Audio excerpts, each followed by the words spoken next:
Wakil Presiden Gibran Rakabuming Raka meninjau langsung layanan lapor Mas Wapres di Istana Wakil Presiden RI Jakarta. Hari ini merupakan hari kedua pembukaan posko pengaduan. Wapres Gibran meninjau ruang pengaduan dan memantau proses pengaduan dari masyarakat. Gibran tidak memberi penjelasan usai sidak yang dilakukan. Hingga Selasa siang tercatat 72 aduan diterima layanan lapor Mas Wapres. Sementara kemarin tercatat 63 aduan masyarakat. Sementara laporan melalui WhatsApp belum terdata.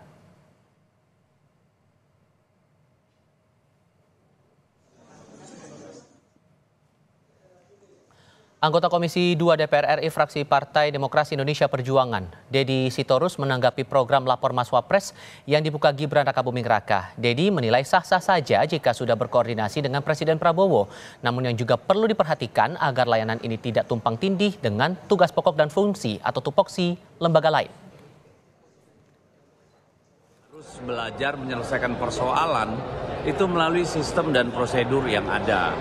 Supaya jangan jadi akhirnya menimbulkan kebingungan dan potong-potong kompas. Harusnya tugas wakil presiden itu kan memastikan membantu presiden ya supaya seluruh perangkat-perangkat pemerintahan yang ada itu bekerja maksimal. Jadi nggak perlu lapor wapres. Nanti kalau semua masalah republik ini lari ke wapres, emang kuat nyelesain kan? Itu problem. Tapi ya terserah aja. Pengumuman layanan lapor Mas Gibran disampaikan Wakil Presiden Gibran Rakabuming Raka melalui akun media sosial resminya. Gibran mengunggah poster berlatar biru dengan ilustrasi wajahnya. Pelapor dapat datang langsung ke posko pengaduan di Istana Wakil Presiden Jakarta atau membuka pengaduan lewat WhatsApp.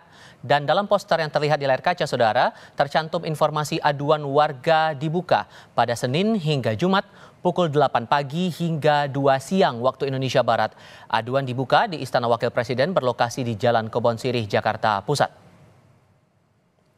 Kami bahas program layanan lapor Mas Wapres ini bersama dengan para narasumber. Bergabung saat ini pengamat kebijakan publik Agus Pambagio dan tenaga ahli utama Kantor Komunikasi Kepresidenan Prita Laura. Selamat sore semuanya, apa kabar? Sore nih. Terima kasih sudah bergabung bersama kami dalam diskusi Kompas Petang kali ini. Mbak Prita, saya mau pastikan dulu untuk program lapor Mas Gibran ini, apakah sudah diketahui juga oleh Pak Prabowo bahwa akan ada posko pengaduan di Istana Wakil Presiden? Atau ada bagaimana bentuk koordinasinya sejauh ini? Pasti sudah diketahui, tidak mungkin dilakukan tanpa pengetahuan. Jadi saya mau sampaikan di sini, ini adalah program yang terintegrasi dengan program-program lapor yang sudah ada saat ini. Kita tahu ada SP4N lapor. Lapor Mas Wapres ini akan terintegrasi. Jadi ini bukanlah sesuatu yang berdiri sendiri, sesuatu yang akan terintegrasi. Kenapa perlu dibuka lagi kanal seperti ini? Ini fungsinya adalah hanya memaksimalkan laporan-laporan masyarakat. Jadi ada sebuah kanal baru yang kemudian dibuka oleh Mas Wapres. Nah nanti kemudian akan terintegrasi dengan sistem yang sudah ada saat ini. Masyarakat sudah bisa melaporkan saat ini melalui kanal SP4N lapor. Nah di kanal inilah kemudian nanti akan dikelola, kemudian di-clustering sesuai dengan bagaimana isi pelaporan tersebut. Kemudian di sana juga ada proses verifikasi dan setelah itu kemudian akan disampaikan kepada kementerian lembaga yang kemudian menyelesaikan hal ini. Kenapa perlu hal ini ada? Karena di sini ada proses juga pengawasan. Jadi di sini melalui Mas Wapres juga kemudian apakah ada ini sudah berjalan atau tidak. Di dalam SP4N lapor pun juga sebenarnya juga sudah ada pengawasan. Nah ini lagi-lagi fungsinya adalah memaksimalkan. Kemudian juga lagi kenapa perlu juga ada hal ini sebagai seorang pejabat publik yang ini adalah artinya adalah pelayanan publik ya. Perlu kemudian mengetahui sebenarnya masyarakat ini memiliki masalah apa. Ini merupakan bagian dari mitigasi isu. Sebenarnya bagaimana sih masyarakat terhadap kebijakan seperti ini, masalahnya ada di mana. Semua laporan ini nanti akan menjadi satu bentuk masukan juga kepada Mas Wapres begitu, untuk kemudian menjadi bahan evaluasi, menjadi bahan untuk mengembangkan kebijakan-kebijakan publik yang ada. Karena di dalam laporan Mas Wapres ini bukan hanya ditampung masalah keluhan, tapi juga banyak masyarakat yang punya berbagai ide. Saya sebagai tenaga ahli di Kantor Komunikasi Kepresidenan saja banyak sekali orang yang memberikan masukan kepada saya. Ini harusnya begitu. Namun dengan kanal ini berbagai masukan masyarakat, pemikiran, hal-hal baik, praktek baik di masyarakat maupun juga terutama di daerah ini bisa disampaikan Oke. melalui kanal-kanal ini. Eh, Ya. oh, ada upaya memaksimalkan di sini Pak Agus, makanya kemudian dibukalah lapor di kantor Istana Wakil Presiden. Menurut Anda ini efektif? Begini, ini bukan yang pertama kan ya. Dulu 7-8 tahun yang lalu saya pernah membuat sendiri untuk namanya protes publik dan itu menampung begitu banyak. Saya kasih moto 2 kali 24 jam selesai. Kenapa saya bisa lakukan itu? Karena saya bukan bagian dari suatu sistem kenegaraan. Saya dari publik. Nah itu lalu diambil sebagian oleh UKP 4. Waktu itu bikin lapor, kemudian zamannya itu zaman Pak SBY. Kemudian zaman Pak Jokowi ada lapor dari KSP. Nah, saya nggak tahu ini konektivitasnya kemana, tapi namanya sama. Pokoknya anulah, menerima laporan masyarakat. Nah, waktu itu yang saya khawatir, pengalaman saya, komunikasi itu lalu dilakukan. Saya waktu itu pakai 2 kali 24 jam. Jadi sampai di mana saya tetap harus laporkan. Nah, yang dilapornya KSP terakhir itu, kita tidak lihat disampaikan perkembangannya bagaimana. Karena masyarakat itu menunggu sampai di mana proses pengaduan saya. Nah, ini tentu baik ya untuk dilakukan kembali dikuatkan. Tetapi sekali lagi masyarakat yang lapor itu membutuhkan informasi perkembangan sampai di mana. Itu satu. Hmm. Kedua, karena ini menggunakan KL yang bermacam-macam, karena persoalan publiknya melebar kemana-mana. Artinya ada birokrasi yang harus ditempuh oleh lembaga ini. Untuk misalnya masalah tanah, masalah transportasi, itu kemana? Oh, ke Kementerian Perhubungan dulu. Dia ada dan seterusnya. Nah, apakah kantor Wapres mau sesibuk itu? Ini pertanyaan saya. Karena itu pengalaman saya sangat sibuk. Saya hentikan itu karena saya tidak sanggup ya untuk menjalankan itu. Nah, artinya apa? Ini efektivitasnya saya masih meragukan karena belajar dari lapornya yang UKP 4 kemudian KSP, saya belum tahu datanya dari yang lapor berapa yang diselesaikan, berapa persen. Puaskah masyarakat yang melapor itu juga tidak ada datanya sampai hari ini. Itu. Oke.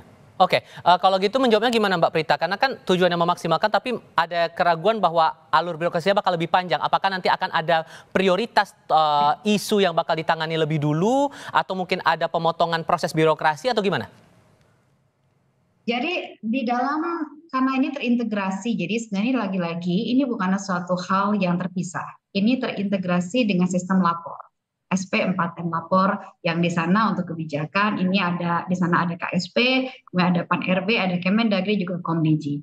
Nah, di dalam sana kemudian ada clustering, kemudian nanti akan diserahkan kepada kementerian-kementerian yang bersangkutan untuk kemudian menyelesaikan. Di dalam SP4 lapor, kasus-kasus diselesaikan, namun tentunya ada kerahasiaan. Ada kerahasiaan bagaimana pelapor kemudian dijaga kerahasiaannya. Kemudian di sana ada juga hasil-hasilnya, cuman mohon maaf ini saya saat ini sedang tidak memegang bagaimana yang sudah ditindaklanjuti, seberapa banyak laporannya. Nanti kami bisa informasikan kepada Kompas TV juga dari hasil SP4 lapor berapa banyak yang sudah kemudian ditindaklanjuti. Namun tentunya tidak semua laporan tersebut ini bisa ditindaklanjuti. Ada hal-hal juga proses yang kemudian kita melihat apakah ini merupakan bagian dari kebijakan publik atau sebenarnya masalah pribadi. Nah, ini yang perlu dicermati. Jadi ini lagi-lagi bukan hal baru.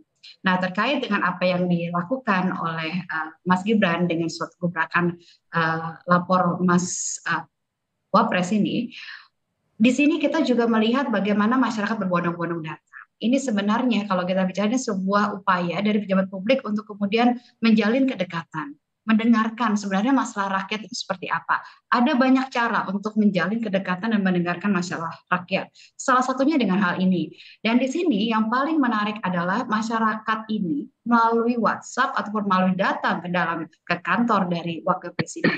Di sana masyarakat akan dibantu oleh petugas. Oke. Jadi masyarakat akan dibantu untuk petugas mengisi laporan tersebut. Di mana hal ini juga bisa jadi menjadi kendala. Saya bicara dengan beberapa masyarakat begitu ya, yang memiliki kesulitan. Tapi gini Mbak, sorry saya potong di bagian situ. Anda mungkin menegaskan bahwa ini akan terintegrasi, kemudian sistemnya akan memaksimalkan dengan apa yang sudah dimiliki oleh kementerian lembaga yang lain. Tapi apakah ini tidak akan lebih efektif kalau langsung saja ke kementerian bersangkutan? Misalnya hubungannya soal transportasi, langsung saja adukan ke Kementerian Perhubungan misalnya. Kalau kita ibaratnya begini logikanya, kalau kita lebih banyak kanal telepon aduannya diperbanyak, apakah itu akan menghambat? Tidak, itu artinya akan menampung lebih banyak. Karena ujung-ujungnya akan dikelola lewat kanal yang sama, lewat saluran yang sama SP4 lapor. Jadi ibaratnya, analoginya, ini adalah memperbanyak lagi sambungan-sambungan telepon untuk menerima lebih banyak lagi aduan masyarakat. Memaksimalkan, itu dia. Ini yang sebenarnya disampaikan. Jadi lagi-lagi ini bukanlah sesuatu yang terpisah. Ini sesuatu yang terintegrasi agar menampung lebih banyak lagi. Buktinya kita lihat antusiasme masyarakat, artinya adalah masyarakat ini membutuhkan hal ini. Ini yang ingin dijawab lewat program ini. Nah, kalau begitu Pak Agus, kalau Anda mencermatinya agar semua jadi link and match sesuai dengan semangatnya pemerintah untuk memaksimalkan laporan-laporan yang ada dari masyarakat ini, apa yang perlu diperhatikan betul? Gini, masyarakat Indonesia itu akan happy, senang kalau dia bisa bertemu langsung dengan pejabat tertingginya, dalam hal ini Wapres. Apakah iya Wapres akan meladeni semua itu? Anda ingat kasus Ahok itu bagus sekali, karena dia terima, dia bereskan, segala macam cepat. Sekali lagi, ini pekerjaan yang harusnya bukan pekerjaan Wapres, tapi orang datang ke kantor Wapres hanya ingin ketemu dulu. Ini loh kasus saya Pak, tolong dibereskan. Nah, berapa lama dari dia menyerahkan itu menjadi tolok ukur keberhasilan dan kepuasan dari pelapor. Nah, yang ada, karena kita punya sistem birokrasi tidak bisa menerabas meskipun itu terkoneksi, menerabas di kementerian-kementerian yang langsung membawa itu. Itu ada prosedurnya. Ya, jadi tidak boleh ditabrak semuanya, itu ada prosedurnya. Nah, itu berapa lama? Apakah bisa itu disampaikan kepada masyarakat? Contoh saya lakukan dulu 2 kali 24 jam selesai. Saya hanya telepon saja, apakah dia di Rut Bank, di Rut PLN, di Rut Pertamina, macam-macam, atau bahkan menteri saya telepon bisa selesai. Saya orang luar, tapi dalam sistem birokrasi itu tidak bisa seperti itu. Ada aturannya, ada peraturan yang membawahi. Nah, seberapa cepat ini akan bisa dilakukan? Karena ini pekerjaan Wapres loh. Kalau pekerjaan gubernur atau bupati itu masih bisa dimaklumi. Ini artinya seluruh Indonesia. Orang datang dibatasi atau tidak. Orang akan kecewa ketika datang, dia tidak bisa berhadapan dengan Wapres. Kalau itu yang karena orang Indonesia pengen sekali ketemu muka, tidak hanya mengadukan, tapi bisa berbicara salaman dan foto. Ini menghabiskan waktu loh. Itu saya cuma mempertanyakan bagaimana memanage Wapres ini supaya efektif pekerjaannya. Kan bukan ini saja.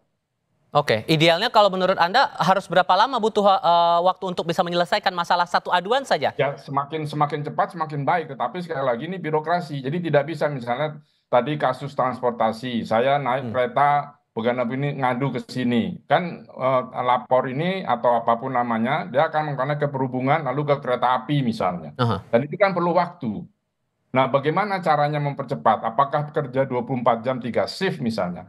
Karena masyarakat itu menunggu, dia berharap sudah bertemu langsung, dia sudah tahu kapan selesainya. Nah, ini harus dijelaskan. Apapun perkembangannya, sampai tidak selesai harus disampaikan. Ini pekerjaan bukan pekerjaan mudah. Ini lebih sulit dari mengerjakan sebagai tugasnya Wapres. Karena ini dengan masyarakat loh, hati-hati saja. Oke, kalau begitu Mbak Prita, jadi targetnya sejauh ini satu aduan misalnya diterima oleh Istana Wakil Presiden akan diselesaikan dalam waktu berapa hari atau berapa lama? Baik, kalau bicara soal penyelesaian tentu kita tidak bisa menyamaratakan. Contoh misalnya kalau ini ada bicara mengenai konflik lahan, penyelesaiannya tentu tidak bisa dalam hitungan hari. Namun yang pasti adalah berdasarkan sistem dari SP4N Lapor, Admin Nasional akan melakukan telaah dan verifikasi atas pengaduan paling lama 3 hari kerja.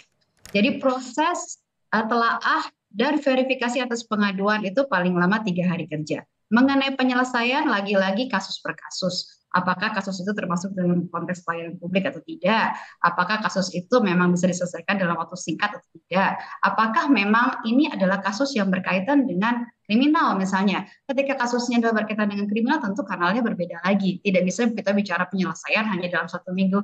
Tidak semudah itu. Dan penyelesaian itu informasi terupdate-nya terakhirnya ada di tangannya Mas Gibran atau dari Istana Wapres atau di kementerian lembaga terkait, Mbak? Dalam konteks SP4N Lapor, ada laporan dari seluruh kementerian negara yang terlibat di sana menjadi satu lapor. Dan kemudian nanti juga ada laporan berdasarkan clustering dari masing-masing kementerian lembaga yang kemudian bertugas untuk follow up dari aduan tersebut. Namun, tapi hati-hati loh Mbak Prita. Di sisi lain, ya Mas. Hati-hati Mbak Prita, pengalaman saya dulu, 50% dari pengaduan itu fake, palsu. Ya. Nah, bagaimana memverifikasinya? Itu pengalaman saya 50% Pak, ada orang ngetes, ada orang cuman pengen tahu ini bagaimana gitu. Begitu kita selidiki masuk semua sistem, wah ini bohong. Nah, Oke. ini yang harus bisa diverifikasi secepatnya. Oke, singkat saja Mbak Prita.